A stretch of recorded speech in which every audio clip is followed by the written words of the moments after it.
Good morning, everybody. It's time to get warmed up ahead of round 4 of the British GT Championship in 2024. We're here at a soggy Donington Park Grand Prix circuit. We've got a 3-hour race to come later on this afternoon that could prove pivotal in the grander picture of the championship. But for now, it is time for the drivers, almost anyway, to head out on circuit, get acclimatised to the conditions, hopefully keep their cars in one piece and maybe learn a thing or two that could prove useful in the 3-hour race later on. Yesterday's qualifying sessions took place in warm, dry conditions. This is the first wet running they'll have had, and they don't have long, only a 15-minute warm-up session to try and figure out whether or not they've guessed the setup correctly, because there's every chance that the conditions will be very similar for the race later on. Andy McEwen here in the commentary box, Joe Osborne alongside me as always, and Joe, we're looking at a Barwell Motorsport Lamborghini. I think we'll see plenty of them later on. They were dominant in GT3 qualifying yesterday, but in the wet, do you expect to see that dominance continue? I think so. Obviously, first and second for the Barwell cars, really, really strong. I think the Mercedes does come to the floor a little more in the wet. We saw them lower down in the qualifying order than maybe we expected, definitely the 2Cs cars. So I think they could be the movers and shakers, both Kevin Say and Ian Loggy. Kevin Say, that 18 car in front of Andrew Howard just there. So interesting, we're getting two completely different sets of conditions thrown at us in less than 24 hours. Yes, much like we had at Silverstone last time as well. So could be an interesting race for sure. Right, you've heard from me, you've heard from Joe. There's one more member of the team that we need to reintroduce you to. I'm sure you've not forgotten about him.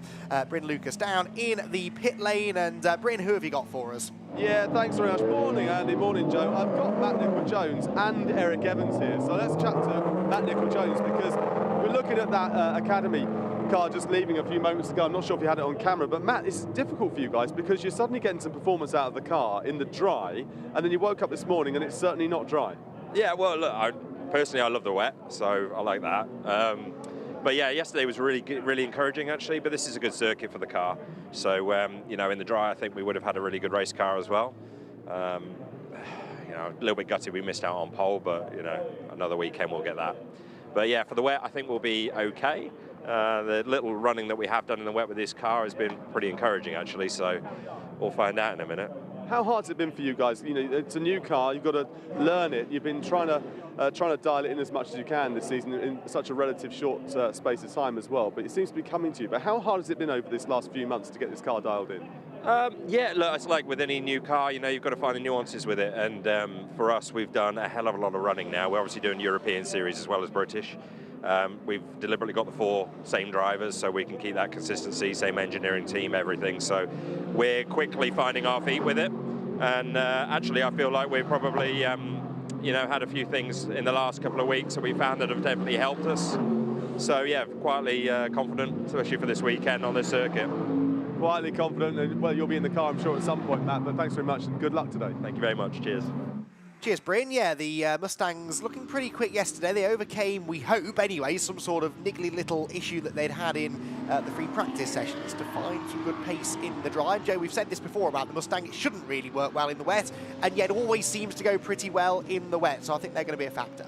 Yeah, definitely. Actually, speaking with Matt Nicol-Jones' teammate, Will Moore, last night at dinner, and he was saying actually the car is great at just bolting wets on a dry setup. Of course, there's always more time to be found if you can put a full wet setup on.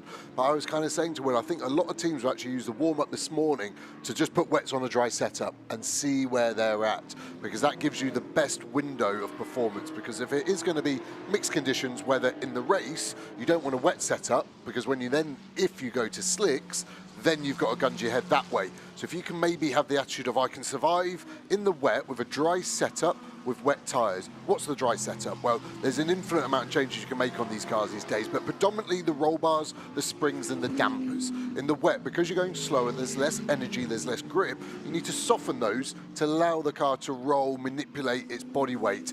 In the dry, then that feels like an absolute bust. It's a horrible setup. So as a driver, you'd always probably err on the side of caution of keep a drier setup car and go that way. So some cars are just lucky with it. The Ginetta that we're following here is another one, just always works the tyre in a really nice way. In the foreground, the BMW GT3, I think is the opposite. I think that needs a full wet and dry setup. Otherwise, it is really, really struggling. Go to another Ginetta here of Tom Holland in the CWS car. Didn't set a time in his qualifying yesterday due to a brake line issue. So they could be one to watch because obviously they are starting plumb last, but we know that car has got pace, and Colin White is always handy in tricky conditions. Exactly, we know the Ginetta's going well because it's actually a Ginetta on pole position, the DTO Motorsport car that we were following earlier on of Stuart Middleton and Freddie Tomlinson. They set the GT4 pole position times across the combined qualifying and will be starting at the front of the GT4 field. This, meanwhile, is the car that will not be starting right at the front of the grid in GT3. This car shared by Rob and Ricky Collard, starting second for this afternoon's race. It's part of that Barwell 1-2 and a bit of pit stop practice going on here, driver change, tyre change going on. Of course, in the race, they will have a minimum pit stop time that they have to adhere to. So actually, they can afford to take their time a little bit over all of this. But here in morning warm-up, they can send the car back out as soon as they're ready. But yeah, car number 78 of Alex Martin and Sandy Mitchell, fastest at the end of qualifying. And indeed, two Lamborghinis at the front, followed by the McLaren of Garage 59, Sean Balfe and Adam Smalley, winners last time at Silverstone, and then Kevin Say and Maxi Goetz in the 2Cs Motorsport Mercedes. There is the number 27 McLaren. That car will be starting 5th on the grid for Optimum Motorsport. And Joe, you've got more experience than most of driving McLarens. How do you rate this car's chances in the wet? Yeah, a lot better now it's gone to the Evo. The pre-Evo car had a lot less downforce on it. The Evo car adding a lot more grip, especially in the medium and high speed. Also an updated traction control system now. So it used to be quite an archaic system. It's now gone to a 2-stage system with slip and gain. So you're able to control how early the TC comes in, but also how late it gives you it back. So the drivers have a lot more tools at their disposal to really get good drive out of these slow speed corners. And traction control, if you've ever felt it in your road car, it normally means you're about to crash. But in a race car, you are feeling it every single corner in these conditions. So you want to maximize the go out of the car, but not too much where you get a slide and then lose momentum. So it's a real fine line. A lot of the cars you'll see, the McLaren has a blue light comes on in the top left corner of the dash, and that says the TC is active. So we'll be able to keep an eye on that as we go to a nice GT4 battle. Mixed cars, the McLaren Artura, the Lotus Emira and the Supra had a problem in qualifying again in the Q2 session with Dan Vaughan. The team told me it was a puncher. We saw it parked in the gravel trap. I speculated completely wrong, saying I thought he hit the tyres, but it was a different sort of tyre issue. So quick fix for the team. They'll be happy, and the team think they've got a very, very quick race car today.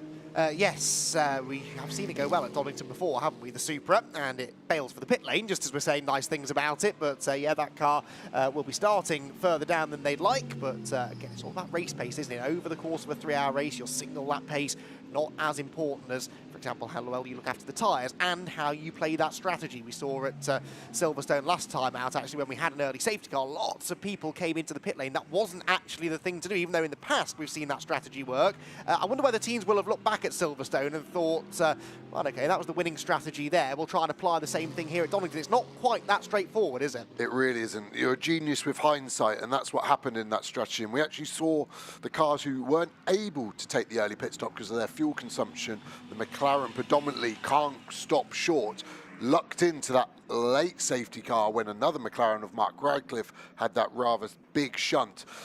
You can't predict the future. You have to play the numbers games, and luckily that's what the engineers, the strategists, they just see ones and zeros. They don't see the emotive picture, or there could be a safety car later. You've got to take the safety cars when you can. You can't bank on later ones, although Donington versus Silverstone, I think, has a higher safety car factor of 3- or 4-fold due to the tighter nature, the shorter lap, but the gravel traps. There are no tarmac runoffs where you can just open up the wheel and carry on like Silverstone. Here, it is very heavily guarded by deep, deep gravel traps. They do have the option here to do a live snatch, certainly at places like Redgate and the old hairpin, which are common places to find a car in a gravel trap. So that can sometimes negate the need for a full safety car. Maybe a full course yellow or something like that could be the way to go. But even that can have an effect on strategy. And of course, the other big difference here at Donington versus Silverstone is that when you make a pit stop under green flag running here, you're likely to lose a full lap, and that gives us a headache trying to keep track of what's going on. But I can only imagine how much that complicates the teams when it comes to working out the strategy. Yeah, exactly. The Silverstone, you could get away with not losing a lap. Here, you are definitely losing the lap by 30 seconds, so it's not even close unless you are under a full course yellow or a safety car. Indeed so. Interesting stuff then. We're speculating about strategy. Bryn Lucas is down in the pit lane and perhaps can find what some of the teams are thinking. Bryn, what have you got? Well, I'll tell you what, I'm going to hear from Andrew Howard in just a few moments about what's going on with him and the team and the car, because you've been struggling a bit this season. The pace, it seems, relatively between the two of you. Is it just getting to learn the car, the new teammate, that sort of thing? I think, to be honest, where you look where all the Astons are, the Astons for all of the sessions here have all finished in the bottom 5. So I think we've been struggling from that point of view, but that's just racing. We get on with that. Hopefully we got a bit of a power break, but then of course it's rained. So motor racing life is always interesting. But no, as far as the driving side of it, absolutely fine. We're making the progression we want to. It's much more about getting the car where we need it as competitive. And it must be frustrating for you, but somebody who's been in this championship and won it, you know what it's like to win, but you're finding it very hard to unlock what you need to. But round here in the rain, help you a bit more? Listen, I take a wet race all day, every day in terms of that. And we're all hyper-competitive, we all love winning, but sometimes it's about a longer game. If Sainz goes to Williams, then he's playing a longer game. So, and for our point of view, we're looking at a longer game. Inherently, we just need a little bit more pace in the Aston, and then hopefully we can compete. You don't suddenly lose the ability to compete, but that's also GT racing. It swings and roundabouts all the time. Well, I think it's going to rain at about 3 o'clock this afternoon, so that should play into your hands for the final hour at least. Well, so, and again, Jess has only done 3 races, all of which are in the wet. So, from an experience point of view, the wet doesn't worry me. I enjoy it. The car feels really comfortable this morning, and I love racing. I come here to race. I don't come to do testing. I come to race. So the more the conditions come to us, the better as far as I'm concerned. Team have set up the car really well, and then you just got to put a smile on your face and you've got to go and do it. Well, look, hopefully we'll be chatting to you a bit more with happier times a little bit later on today.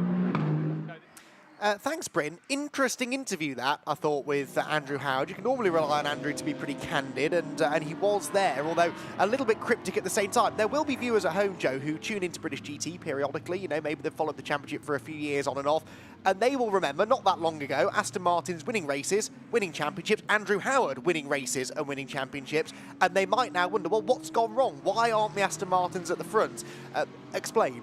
So we're talking about a new car there. It's an Evo, and it's a big Evo on that Aston Martin. It's the first season out for it, so the organisers have to understand where it sits in the food chain now. How much weight does it need to carry? How much power is it allowed?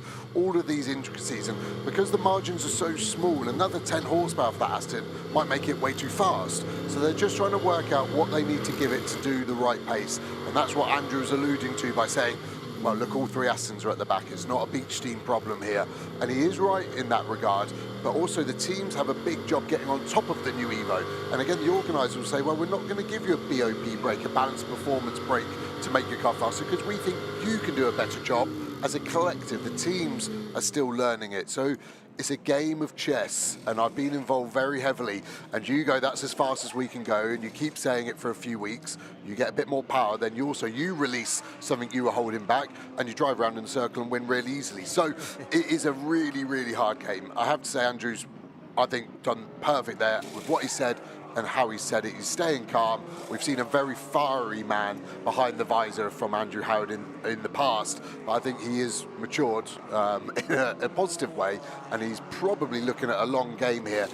It might not be today, but towards the end of the championship, I think that Aston will be the other end of the timing sheet. I hope so. It'd be nice to see them back up the front, and I'm sure Andrew Howard wouldn't be complaining if that were the case. Seeing more pit stop practice here for Barwell. It is, for what it's worth, Team ABBA Racing who are fastest. The number 8 Mercedes, which has had a win here at Donington Park, remember, a few years ago. That is fastest. It was Sam Neary who set that time earlier on in the session.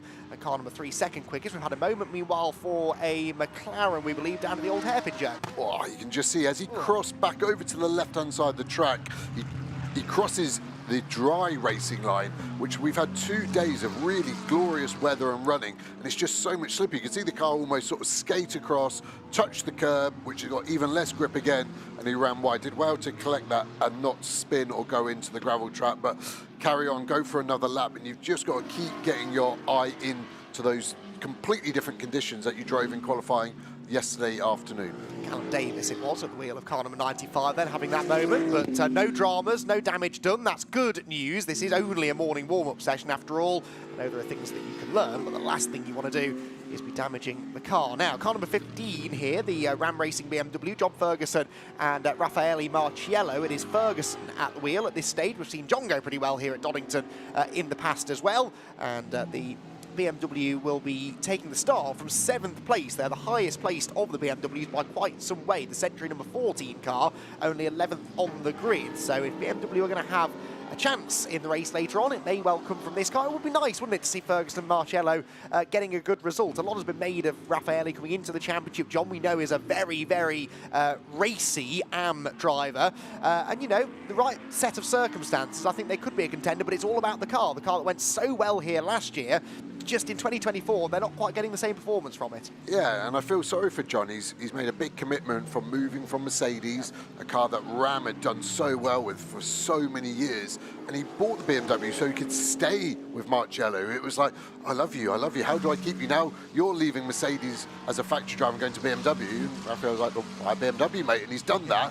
And it seemed like the right decision, didn't it? Because it won the championship last year, and then this year, them and Century, the championship winning team, just have been nowhere near what we expected to see. That stint last year from Dan Harper here at the Donington side was the stint of the century, to be honest, from the team and from years included. And it just hasn't happened. Similar to the Aston Martin, I guess, that they just haven't been there, but then Darren Louen coming in at Silverstone and being rapid kind of disproved the theory of BOP potentially there. So a real difficult one there.